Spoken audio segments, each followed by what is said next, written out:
Pemirsa, uang tunai 27 miliar rupiah yang dibawa Magdir Ismail, pengacara terdakwa kasus korupsi BTS Irwan Hermawan ke Kejaksaan Agung menjadi sorotan publik dan dianggap menuai polemik. Masyarakat anti korupsi atau MAKI meminta Kejaksaan Agung untuk mengusut dari mana asal uang 27 miliar rupiah dalam pecahan dolar Amerika tersebut.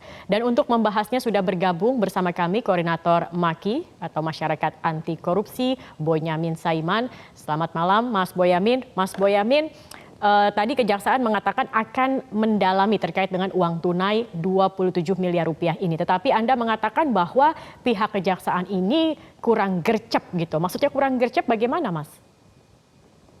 Ya, sehari setelah Pak Magdir menyatakan menerima uang 27 miliar itu ke media massa, sehari kemudian ada LSM mengirimi surat untuk penyitaan CCTV, penggeledahan atau apapun yang berkaitan dengan itu mencari money changer. Kalau nggak ketemu siapa yang punya uang 27 miliar.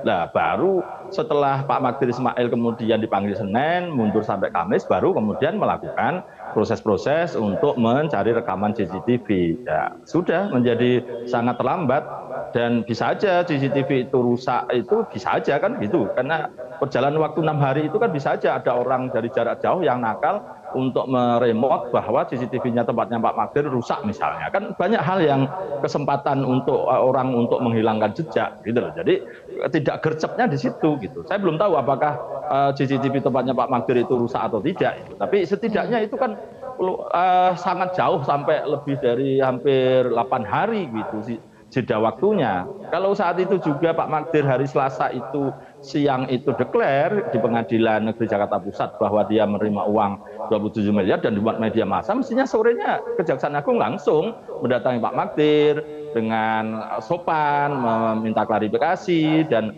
kalau berkenan uangnya diserahkan saat itu juga kan gitu. Jadi itu untuk mengamankan barang bukti sebenarnya gitu loh. Biasanya Kejaksaan Agung hal-hal demikian kan tidak perlu diajari, tapi kemudian kok kayak lemot gitu loh. Itu intinya bagi ya.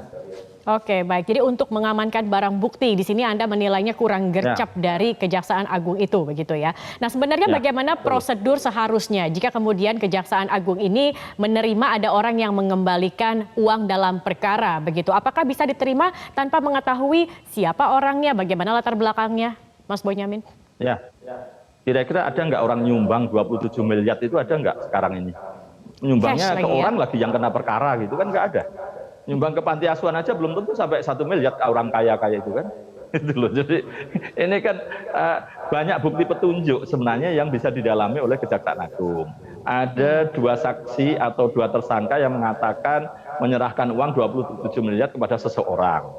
Dan sekarang ada pengembalian 27 miliar. Ini bukti petunjuk istilahnya. Dan hakim kayak begini-begini itu yang nanti akan ahli untuk mengetahui sebenarnya bukti petunjuk ini korelasinya ada atau tidak. Dan jaksa dan polisi biasa begini-begini. Misalnya dalam KPK, Hasbi Hasan, sekretaris MA, kan nggak ngaku menerima uang dari Dadan misalnya. Tapi kan kemudian ada mobil misalnya gitu, yang dipakai orang lain misalnya gitu. Jadi ini sesuatu bukti petunjuk ini sangat krusial karena tidak mungkin pencuri aja kalau nggak ada bukti yang tertangkap tangan di pasar nyopet juga nggak akan ngaku kok gitu, apalagi korupsi. Gitu. Jadi ini bukti petunjuk inilah yang paling penting, juga tambahan bukti elektronik. Nah, misalnya CCTV tempatnya Pak Magdir itu 1 CCTV. Kedua, CCTV tetangganya di sekitarnya. Kira-kira mobil itu datang dari barat, timur, utara, selatan misalnya. Oh, ternyata dari timur. Tinggal dirunut aja kan. Rumah sebelahnya, terus CCTV Dinas Perhubungan, CCTV Korlantas Polri, kan akan ketahuan kalau dirunut mobil itu berangkat dari mana.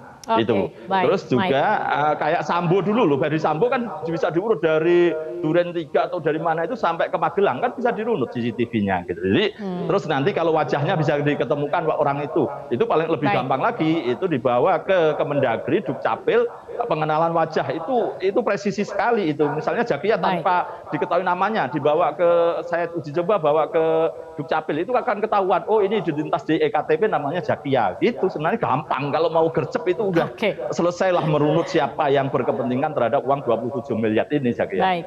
Baik, Mas Boyamin, nanti kita lanjutkan kembali bagaimana kemudian langkah selanjutnya yang harus dilakukan dan apalagi kalau melihat jumlahnya ini spesifik sekali begitu ya, sesuai dengan yang pernah menjadi keterangan oleh Irwan sendiri di BAP-nya ada aliran dana 27 miliar rupiah kepada Dito begitu. Nanti kita akan bahas lebih lanjut lagi usai jeda pariwara berikut ini. Pemirsa tetap bersama kami di Prime Time News.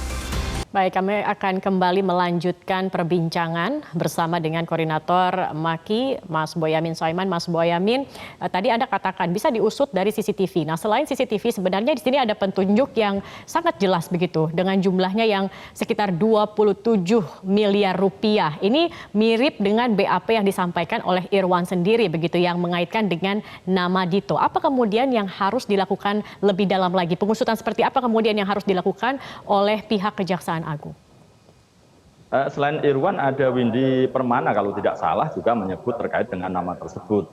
Dan juga saya juga mendapatkan informasi bahwa orang yang dikatakan S atau siapapun yang mengantar uang itu keceplosan ngomong, informasi yang saya terima itu keceplosan ngomong bahwa si itu gitu, tidak ada kaitannya dengan korupsi ini loh, beliau orang baik dan tidak ada urusannya dengan korupsi dan terkait uang ini loh. Itu berarti kan malah petunjuk berikutnya gitu, malah kok si S atau siapapun itu kemudian malah mengatakan si orang itu gitu tidak ada kaitannya gitu. Nah ini kan berarti kan semakin gampang. Ini kuncinya memang harus mengejar si S atau siapapun yang mengantar uang itu, karena orang itu juga mengantarnya diantar mobil dan ada sopirnya. Kan sopirnya juga ketahuan kelacak nanti siapa. Dan Kejaksaan Agung kalau kesulitan itu ya bisa menggandeng Densus 88 lah untuk mencari dua orang ini, gitu, sopir dan pengantarnya.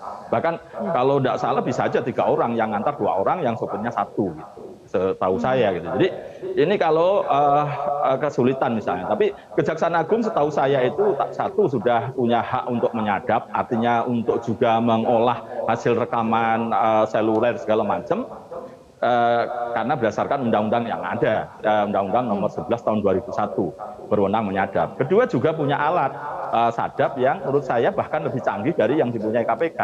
Jadi sebenarnya kalau mau, gitu sekali lagi Saskia, Kejaksaan Agung itu kalau mau dan mau gerak cepat itu gampang menemukan ini gitu, siapa yang berkepentingan dengan uang ini, karena money changer pun juga tidak boleh melebihi batas di atas 5 miliar kalau tidak salah untuk tukar sehari begitu. Kalau tidak harus pakai transfer itu baru boleh. Lah kalau tunai ini nggak boleh gitu. Jadi ini berarti ada orang yang memang punya simpanan besar atau punya money changer gitu. Itu untuk mengerucutkan teori mencari maling itu gampang gitu loh Zaskia. Sebenarnya banyak hal yang saya itu kadang-kadang kalau ini di Jakarta gitu, saya sudah menelusuri tetangga-tetangganya untuk melacak kemana CCTV itu mengarah ke berangkatnya orang ini gitu. Dan saya yakin tetangga-tetangganya kalau saya yang datang mungkin dikasihkan rekamannya gitu. Tapi jadi Anda melihat ini masalah kemauan saja begitu ya Mas Boyamin ya, kemauan dari Kejaksaan Agung dan sebenarnya juga kemauan dari kuasa hukum sendiri ketika kemudian menerima S dan juga menerima uang itu begitu ya.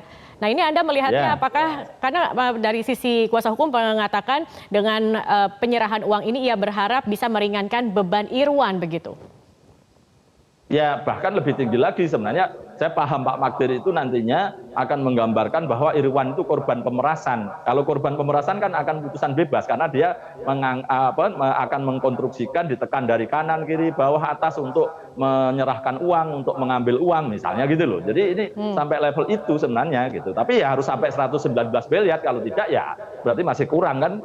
Ini kan Irwan ingin melepaskan dirinya bahwa dia bukan yang nilep atau yang makan uang itu gitu. Jadi ini yang menurut saya ada dilema-dilema yang panjang, dan ini sebenarnya kan dimulai saat awal-awal penyelidikan Kejaksaan Agung itu masih tertutup. Irwan dan kawan-kawan termasuk Anang Latif segala macam itu kan mencari cara supaya tidak diproses karena mereka sadar itu ada korupsinya. Nah mereka menghubungi banyak orang, ada nama Windu, ada Setio, ada Edward, ada siapa lagi termasuk ada Dito kan gitu kan yang disebutkan itu, sampai menyerahkan uang berapa begitu. Jadi ini yang sampai level klaster pengawas pun kalau tidak salah diduga ada sekitar 70 dan 40 miliar itu yang harusnya ngawasi tapi tidak ngawasi gitu. Ada sosok N dan sosok S itu yang dianggap sebagai penghubung. Jadi banyak hal yang sebenarnya bisa didalami dan ini sekali lagi saya itu kan memprovokasi Kejaksaan Agung. Kalau perkara ini bisa menyeret 2 menteri itu kan, hebat sekali kan gitu kan. Tapi belum tentu Dito loh ya. Jangan pikiran Dito. Berarti kan bisa aja menteri yang lain kan gitu kan. Oke, baik. Terima kasih banyak Mas Boyamin Saiman. Kita akan tunggu bagaimana langkah selanjutnya. Jadi